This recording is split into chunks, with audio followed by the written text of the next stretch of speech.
Speaking Task 1. You will be asked a question about a familiar topic. You will then have 15 seconds to prepare your response, and 45 seconds to speak. Do you prefer doing frequent small assessments or having a major final test in a course? Support your preference with specific reasons. Prepare your response after the beep.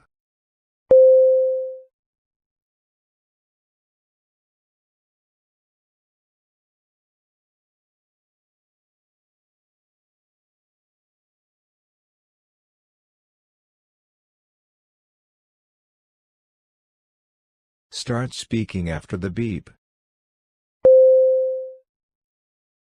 I personally prefer frequent small assessments in a course. There are a couple of reasons for this preference. Firstly, small assessments help me understand the subject step by step. Each test covers a certain part of the course, which makes it easy for me to focus and study. I believe that learning should be a gradual process, and small assessments provide this opportunity. On the other hand, a major final test can be quite stressful. It covers the entire course and I have to revise everything at the end. This can be too overwhelming and stressful for me. Also, if I didn't understand something at the beginning of the course, it's possible that I might forget to revise that particular topic. Therefore, regular small assessments help in reducing the pressure and ensuring consistent learning. Hence, I prefer frequent small assessments over a major final test in a course. Speaking Task 2. You will read a short paragraph and then listen to a conversation between two people. You will have 50 seconds to read the paragraph. After, you will get a question about what you read and heard. You will have 30 seconds to prepare your response and then 60 seconds to give it. You have 50 seconds to read. Start reading after the beep.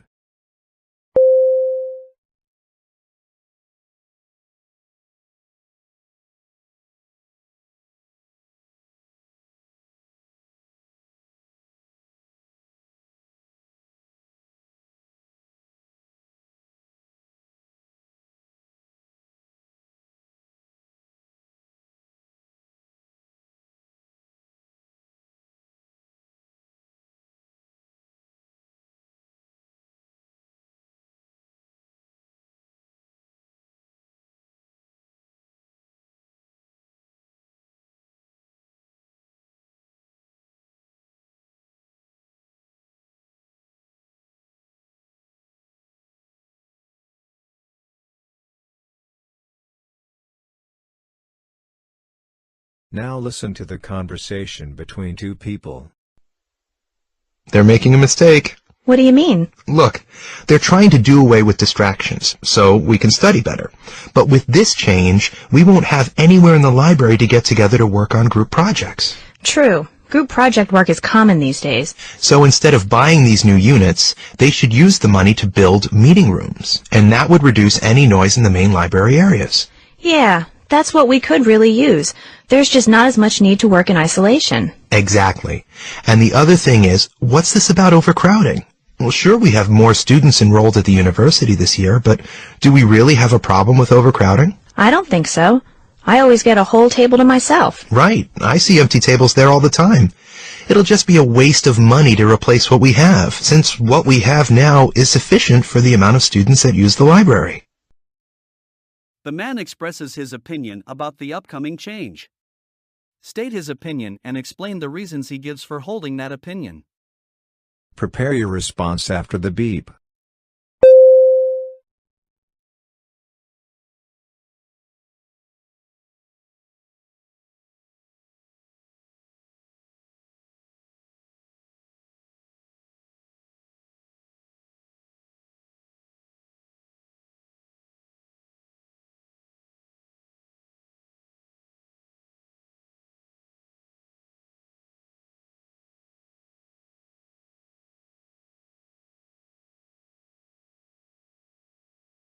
Start speaking after the beep. The man believes that the upcoming change to replace the big study tables with personal study cubicles is a mistake. He feels that instead of eliminating distractions, this change will prevent students from having a place to work on group projects in the library. He argues that the money should be used to build meeting rooms instead, which would reduce noise in the main library areas. Furthermore, he questions the necessity of this change, pointing out that there doesn't seem to be a problem with overcrowding in the library. He mentions that there are always empty tables available, suggesting that the current setup is sufficient for the number of students who use the library. The man believes that replacing the existing tables with cubicles would be a waste of money.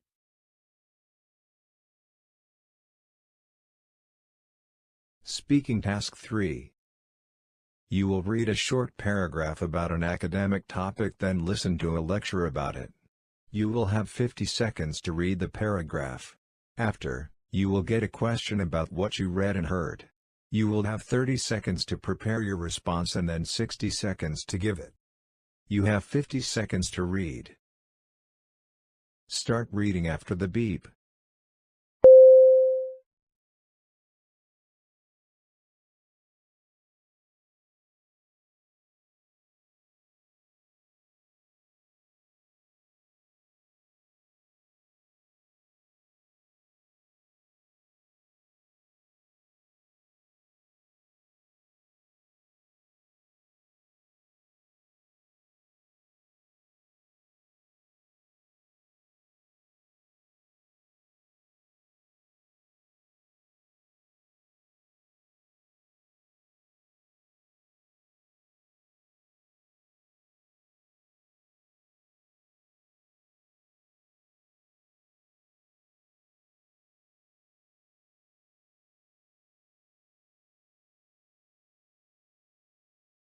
Now listen to the lecture. The biography of Nelson Mandela, the anti-apartheid revolutionary and political leader of South Africa, is a compelling example of transformational leadership.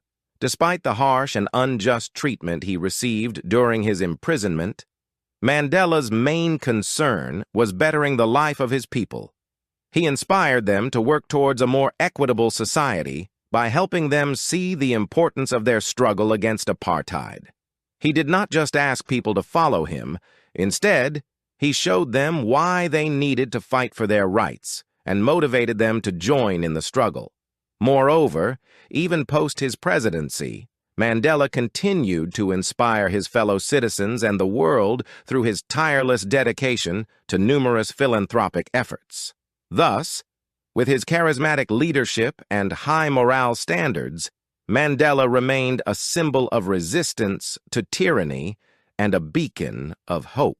How does the professor's discussion about Nelson Mandela demonstrate the traits of transformational leadership? Prepare your response after the beep.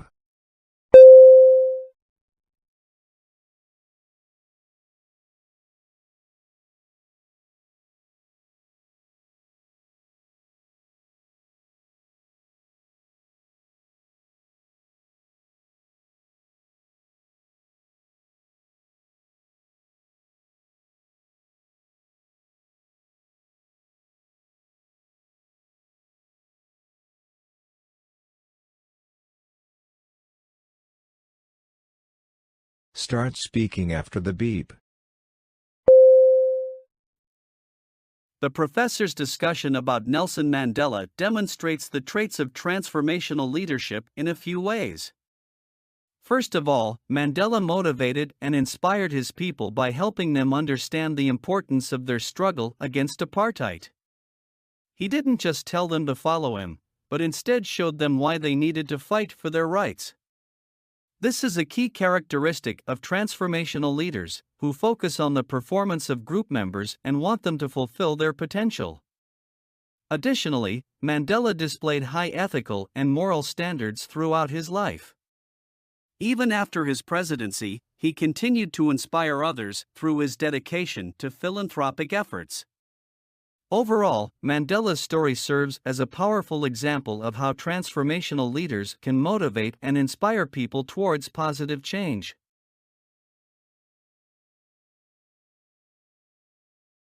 You will listen to a lecture about an academic topic. After, you will get a question about what you heard. You will have 20 seconds to prepare your response and then 60 seconds to give it.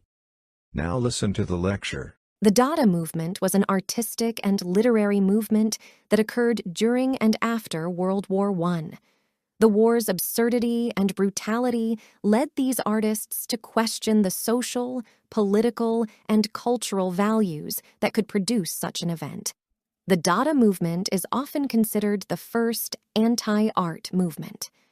Instead of aesthetics and traditional artistic techniques, the Dadas prioritized chaos, irrationality, and provocativeness. They wanted to shock society and make people think critically about the world around them. Dada artists used a variety of mediums, including sculpture, painting, photography, and performance art. They used unconventional techniques and materials, often recycling everyday objects to create new works of art. The Dadas were central figures in the development of modern art, influencing movements such as Surrealism, which continued the exploration of the irrational and symbolic that the Dada movement had initiated. What is the Dada movement and how did it influence future art movements? Include points from the lecture. Prepare your response after the beep.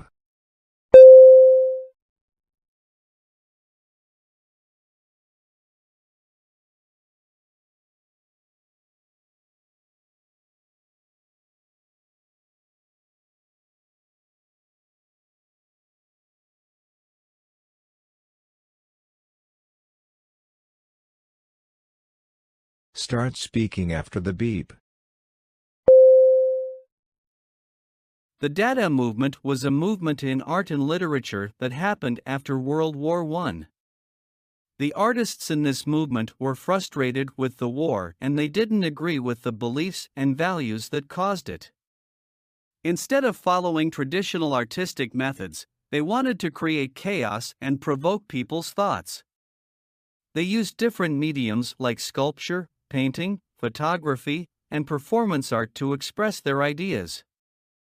The Dada artists were not focused on making things look pretty, but on making people question the world around them. They used unconventional techniques and materials, even reusing everyday objects to create their art.